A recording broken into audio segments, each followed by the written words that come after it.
Hello, and welcome to another episode of Doses of Moses.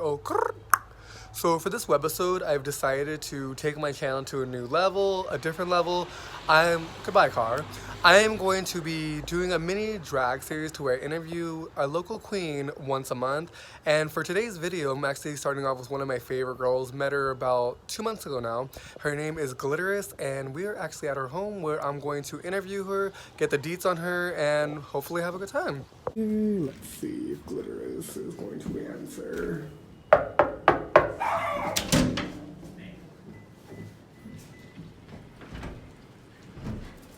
Hello. And there's the goddess Very herself. bright out. Oh, it is. Come in. Oh. Hello. Welcome. This is the beautiful Glitteris. Come in.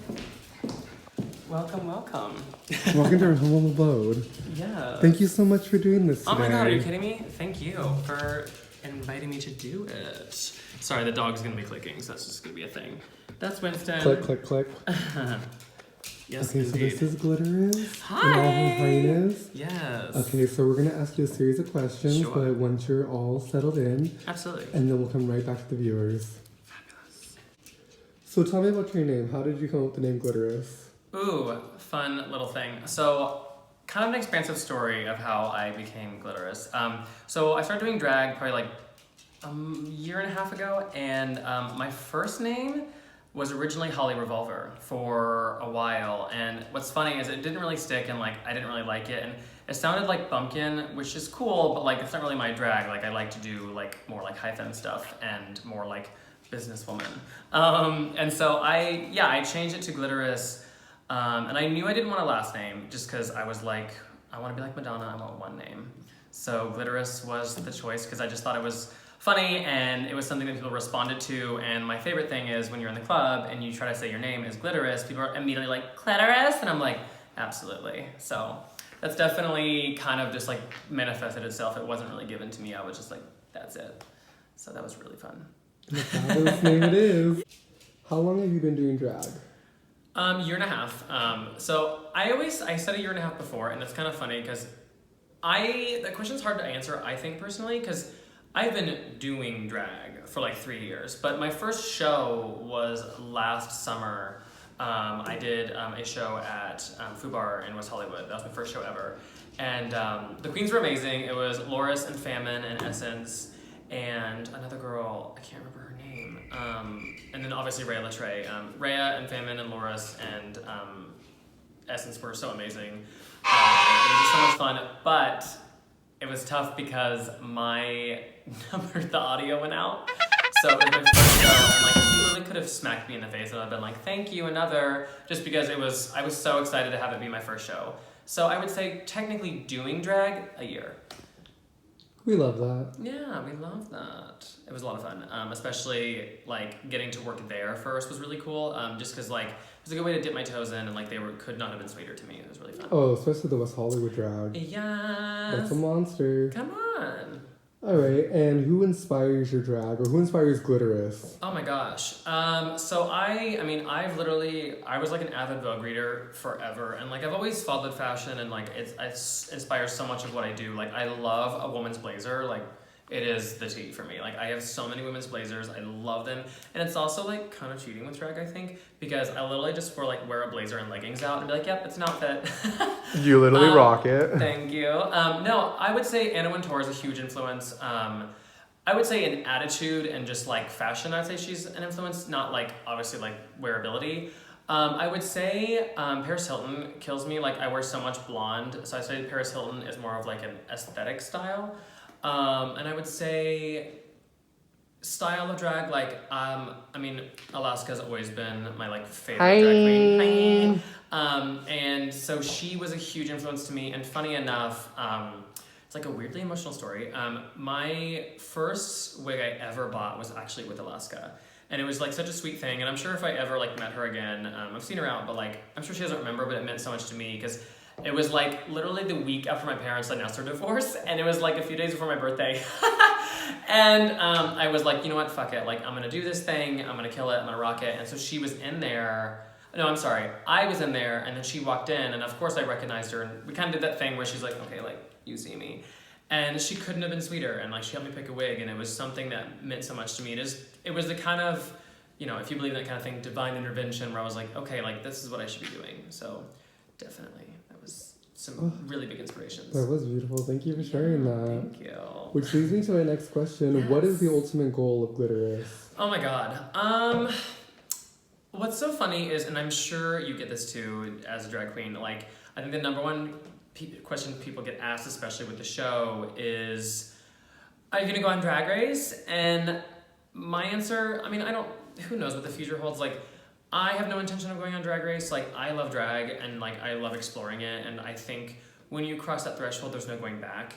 And so for me, like, I enjoy what I do, and so eventually, like, who knows? I mean, you know, like, I've definitely been doing it a lot more, and I love it, but it's not, I love it, and I don't want to lose that love, and I don't know if doing something like that would further that, or make it a career and make me resent that. So the ultimate goal for me is to honestly host a show. I love hosting. I do a huge event in the spring called the Lip Sync Extravaganza, which you have to come to this year, by the way. And it's for charity, and so I love producing shows. I love being the host, and I love just being the bitch in charge. And you know, she's a businesswoman. HBIC. I mean, I've been saying it forever. So you know, it's just important to me, I think, to further the sense of belonging in the queer community, especially because I think there's so much inner fighting within the queer community, which is so insane because we have so many rivals outside of the community, and it's so insane because it's such a sisterhood and brotherhood and just like a lovelyhood, you know, to make it non-binary, and it's so powerful to me, and I think that's something that I will be nice to every queen, promise that, unless they're fucked up to me, then that's a different story. But I've never encountered that because I love drag, and I love seeing what everyone brings, because someone brings something different every time. Like, all my sisters bring something different, and I'm so inspired by their drag as well. And so the ultimate goal for me is like kind of becoming someone who can really have a platform to be like, no, like I don't tolerate this kind of like backhandedness, like we're in this for each other, like pay people what they're owed for gigs, which is important. And honestly, just it's not like look out for number one, like yeah, take care of yourself, but also there's room for everybody, and like everyone's goals are different, and so that's something that it's no tea, like there's room for everyone, and everyone should feel accepted and beautiful. So Glitteress for president. Yeah. Which is perfect, because now I want to know, what is your advice for up and coming drag queens or drag kings that want to enter the world of drag? Oh my god. I mean, I feel like I'm not even like justified to say this, just because like I feel like I'm just now figuring out what my stuff is.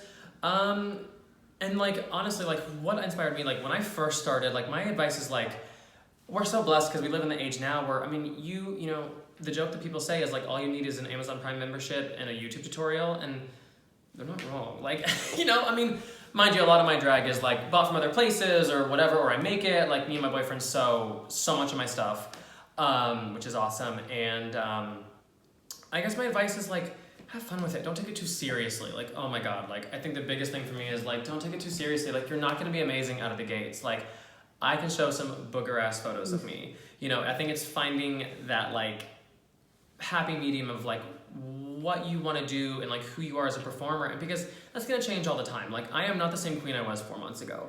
So I think my advice to up and coming like queer performers and queer artists is like, honestly, just be authentic to yourself. There's no right or wrong way to do it. I mean, art is subjective. Like, I've met so many incredible performers that I would never even dream to think about the things they do. And so there's not like a right or wrong way, there's only your way. And so for me, like, I just honor what I want to do, and I don't really pay attention to what other people are doing in that aspect. Like, I don't feel competitive with them, is because you have to be authentically you. So my advice is practice your face, be yourself, and get a fucking Amazon Prime membership, because in a pinch, stuff can be delivered the next day, and it matters. So, yeah. That's beautiful. Thank you. Now I know what to do. You're doing fine. What are you talking about? I've seen you perform.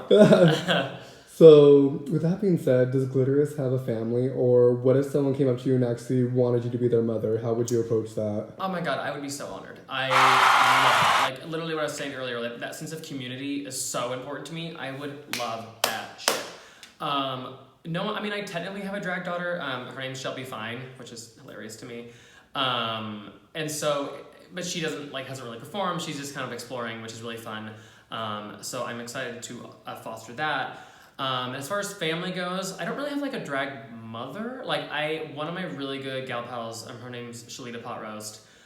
She's like my step drag mom. We always make that joke that she's my stepmom because she's like, I never birthed you, I just found you, which is true. Because I was already doing drag when I met her. And so she's been like such a fun figure to like get to know and like be part of. And I mean, I have so many sisters. Like I think you've met some of them, like Superior, Nebraska, McDonatella, Sriracha. I mean, Essence, Volta. I mean, there's just so many girls that I work with. Like I don't even know if they would consider me sisters. I consider them sisters just because like I love that family feeling, and I think it's important to look after each other. And I think the girls that I associate with really have that sense of community, and that's something I want to foster. So absolutely, I would be dead to have drag children, even though of course they'd be adopted. I'm old enough to be a mother. Which is perfect. I mean, you could be a drag mother, but besides that, what makeup tips do you have for the queens that are trying to... I know you said we have YouTube, and I know you said we have Amazon, Yeah. But what tips are behind the scenes that the girls don't release on YouTube and on TV? You don't have to shave your brows, because I don't. Even though I'm tempted every time to do it. You will figure it out. I think just like... what a makeup tip. I would say figure out your brows. Like, I think that every queen says that, but figure out your brows, because it's important, and your brows will change a little bit. Mine don't really change much anymore. They're kind of the same, but figure out your brows. Figure out your brows, figure out your brows, figure out your brows. So yeah, I think correct brow coverage. Like, whatever works for you, girl. Like, I just use, the Elmer stuff. Some people use Prozaid. I mean, I think really just figure out what works for you. I think it's just so much about experimentation, because some things that work for other girls, like even like my boyfriend does drag sometimes, and like what works for him doesn't work for me. Like my face is so different, and like my skin's different, and so I think you need to figure out what brands and what stuff works for you. And biggest makeup tip, go cheap when you start out. Like I literally bought my first Fenty lipstick. Like this is Fenty lipstick. Okay. Because I know what I'm doing now. Like I feel comfortable in knowing how to like apply things and do things. I mean, girl, NYX Cosmetics is, I think, a phenomenal makeup brand. They're affordable, they're cheap, and I have so much of their shit, and I use so much of their shit still. So shout out to NYX, like girl sponsor me, whatever. So yeah, go NYX crazy is what I would say, for sure. And Alaska said it best, if you're not wearing nails, you're not doing drag. Hello. And you wear nails like crazy. You know what's funny, and if I won't show you because we're far enough away, my nails underneath this are so shitty right now. I had a show on Wednesday, and I like painted my nails, and then I put, for my third number, you were at the show, I put like big black nails on top of them after, and then when I ripped them off, it's just like gross polish underneath. But yeah, I always wear nails. I think not wearing nails is cheating, unless you have a puppet, for which I did, so that gets justification. Yeah, wear nails. Just wear nails that you can do stuff with. I wear nails like this on purpose, so everyone has to do stuff for me. That's smart advice. Thank you so much. Yeah. So how do you separate your boy life from your drag life?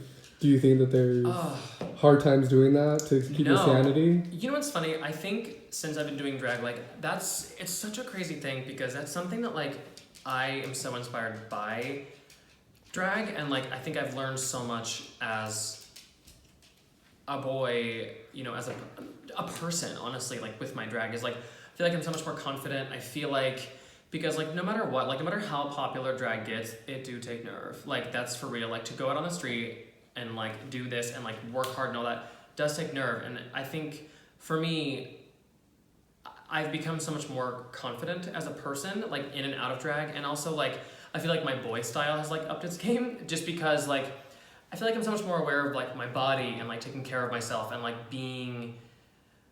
loving myself, because I don't think I really did that as much before. And so I think like really feeling beautiful as a boy and as a drag queen is important for me. And I think not just aesthetically or physically beautiful, but like internally beautiful, just to be all set boxy, because it's important. And like that, I think it ties back into what I was saying about like that sense of belonging and community is so important, because you have to find what makes you feel amazing, and like drag makes me feel amazing. And so I think it's affected my boy life, because it's made my boy life like more fearless, and wear things that I probably wouldn't have worn before as a boy, and honestly just not giving a shit, like whatever. Like if you have a problem with me, like address it. You're fabulous. You know, I mean, and I've been really fortunate. Like, I try to be lovely because I want love in return, you know, and I think that's something that I hopefully honor, and I hope hopefully people see that. Because I had a queen make a comment to me one time recently. It made me laugh so hard because I was just like, oh God. She's like, I thought you were such a bitch until I talked to you because of how you paint. And I was like, okay. And it was funny because I was like, I see why you'd say that, but like, girl, I'm really nice. You really are. Thank you. No fish. Yes, so I would definitely say it's for my boy life in so many ways. And I think that line has become more blurred as time goes on, which has been really fascinating and fun. So you said you and your boyfriend do drag. Has that helped Yes. your relationship, or is that... Oh my God. In the beginning, hurt our relationship. Because he was so much better at makeup than me, and I was jealous of that. So now he also doesn't perform. Like, he just loves the art. Like, he did my show that I host back in April, the lip sync extravaganza. Ding, that's hashtag lip sync extravaganza. And I do it every year, and he won. He was incredible. Like, my boyfriend's just annoying because he's one of those people that like picks up everything effortlessly, and it takes me a little bit more work to figure out. But once I figure it out, I'm gonna kill that shit. But it just takes me a little bit longer. And so now it's incredible. Like, he sews so much stuff for me. He's at all my gigs. Like, he'll be in the back room helping me put stuff together. It's almost like it's like a partnership, and it's something that, like, I don't like to mix like work with relationships, but in this sense, it almost brings us closer because he inspires my drag, and he only adds to what I do. So I'm so thankful for him. Bitch, about to make me cry. This weighing on camera. Yes. That's so beautiful. Thank you. Yeah. As far as your face goes, do you believe that your face is forever changing, or you have a mug that's set? Forever changing. I mean, literally, like, even today, like, I did something a little bit different than what I usually do. Like, I did a lot more of just, like, shadows and, like, orange and yellow, and because I usually just take eyeliner, like, clear out to the gods. Yeah, always changing. I mean, for me, like, there's girls who do, like, tattoo face, which is the same thing every time. And that's I don't think there's anything wrong with that, because, honestly, if it looks good and works for you, and if it goes with what you're wearing, who cares? Like, I think it's weird. It's like, well, like, you always wear that makeup. Well, if it works for them, who gives a shit? Like, shut up. Like, worry about your face. But for me, I love playing with makeup. So I love getting new palettes. I love playing with new styles, like different eras.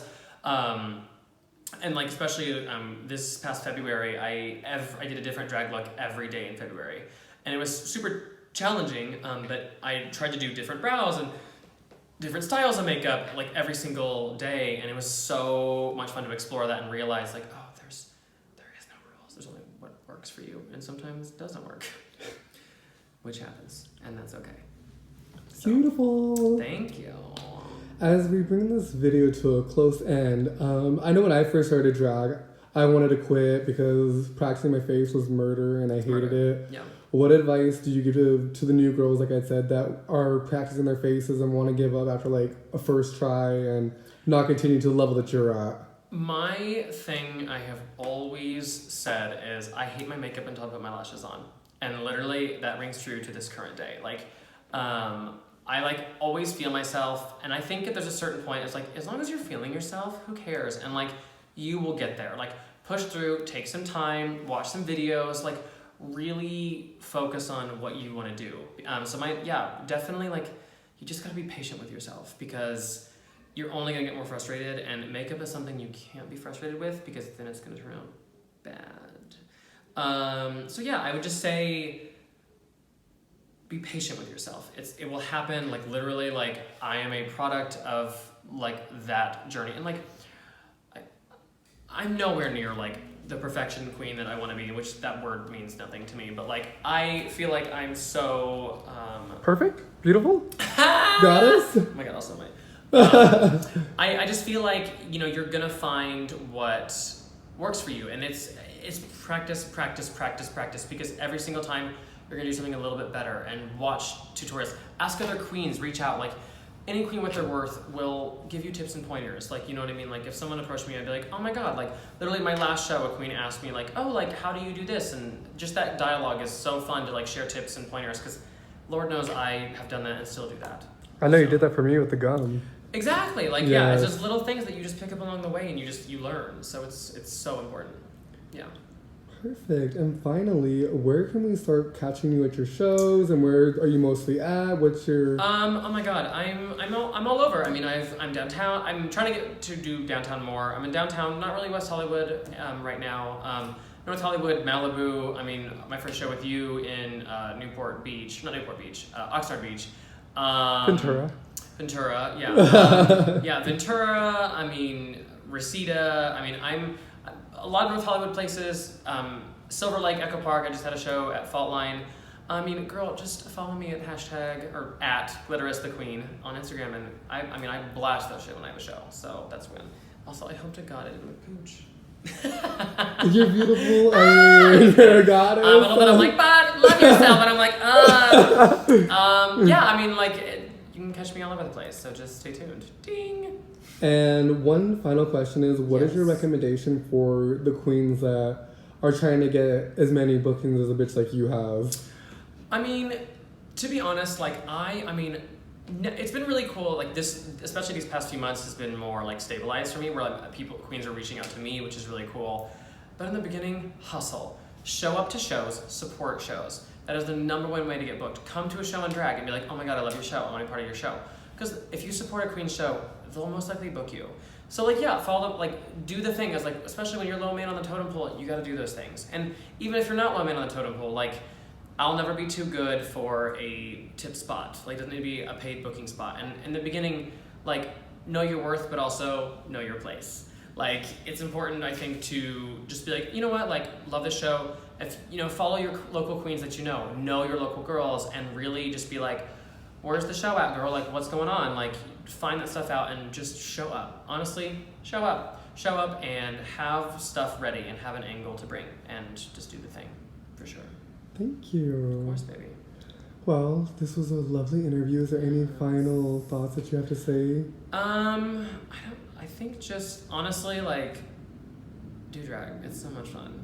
It's expensive though, so get a second job, because I did. And a third. Yes. Yeah. Just honestly, like, be confident, be fierce, be fearless. So yeah, for sure. These are the characteristics of Glitteress. Yes. Yes. Thank you so much. Of course, baby. And we will be right back after these small commercial breaks. Ding. Well, thus ends another webisode of Doses of Moses. Thank you so much, Glitteress, for taking time out of your busy day to be in this video and just to let the children know what you are and who you are and everything about you and all the flawlessness. Of course, baby. Happy to do it. Also, I would say I'm a child, almost teenager with drag. So just do it. Don't believe her. She's not. Mwah. Alright, don't forget to comment, like, and subscribe below, and I hope you enjoyed this video. Bye! Bye.